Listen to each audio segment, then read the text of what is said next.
Madam ಮುಂಚೆಗೆ ಅಂದರೆ Appu sir ಬಗ್ಗೆ ಅಂದರೆ ಒಳ್ಳೆಯ ಕಥೆಗಳು ಸಿನಿಮಾ ಆಗಬೇಕು ಅಂತ ಪಟ್ಟಲ್ಲಿ ತುಂಬ ಜನ ಮಾತಾಡ್ತಾರೆ. ಅಪ್ಪು ಸರಿಗೆ ಒಳ್ಳೆಯ ಕಥೆ ಇಷ್ಟ ಆಗಿ ಸಿನಿಮಾ ಆಗಬೇಕು ಅಂತ ಆ ಒಂದು ಪಾಯಿಂಟನ್ನು ಅಷ್ಟು ಮೇಡಮ್ ಎಷ್ಟು ಮಟ್ಟಿಗೆ ಪಾಸಿಟಿವ್ ಆಗಿ ನಾವು ಕ್ಯಾರಿ ಮಾಡ್ತೀವಿ.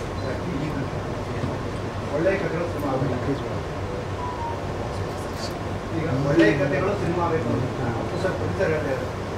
ಸೊ ಅಪ್ಪು ಸರ್ ಕೇಳಿದಂಥ ಎಲ್ಲ ಕಥೆಗಳು ಸಿನಿಮಾ ಆಗಬೇಕು ಅನ್ನೋದು ಒಂದು ಪಾಯಿಂಟ್. ಸೊ ನೀವು ಮತ್ತು ಅಪ್ಪು ಸರ್ ಕೇಳಿದಂತಹ ಕಥೆಗಳು ಎಷ್ಟು ಮಟ್ಟಿಗೆ ಸಿನಿಮಾದಾಗಿದ್ದಾರೆ ಒಟ್ಟು ನಮಗೆ ನೆಕ್ಸ್ಟ್ ಒಳ್ಳೆಯ ಕಥೆಗಳು ತುಂಬ ಕಥೆ ಕೇಳಿದ್ದೀವಿ ಆ ಪಾಯಿಂಟ್ ಇದೇ ಲಾಸ್ಟ್ ಕಥೆ ಕೇಳಿದ ಅಪ್ಪುದಾಗಿ ಪ್ರೂವ್ ಮಾಡಿ ಇನ್ನು ಮುಂದೆ ನಾವೇ ಕೇಳಿದ್ರೆ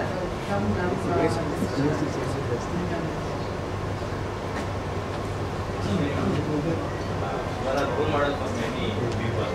ಸೊ ರೀಸೆಂಟಾಗಿ ಒಂದು ಇವೆಂಟ್ ಆಯ್ತಲ್ಲ ಯುವ ಟ್ರೈನರ್ಸ್ ಇವೆಂಟ್, ಅದರಲ್ಲಿ ಸಂತೋಷ್ ಆನಂದಮ್ ಅವರು ತುಂಬ ಚೆನ್ನಾಗಿ ಡಿಸ್ಕ್ರೈಬ್ ಮಾಡಿದ್ರು ದೊಡ್ಡ ವೇದಿಕೆ. ನಾವು ನಿಮಗೆ ಪಾಸಿಟಿವ್ ನೆಗೆಟಿವ್ ವಿಚಾರಗಳನ್ನ ಯಾವ ಥರ ಸ್ವೀಕರಿಸ್ತೇವೆ? ಚಾಯ್ಸ್ ಇಲ್ಲ, ಲೈಫ್ ಗೋಸ್ ಆನ್. ಅಂದ್ಕೊಂಡಂಗೆ ಅಷ್ಟು ಸುಲಭ ಅಲ್ಲ, ಹೇಗೋ ನಡೆಸ್ಕೊಂಡು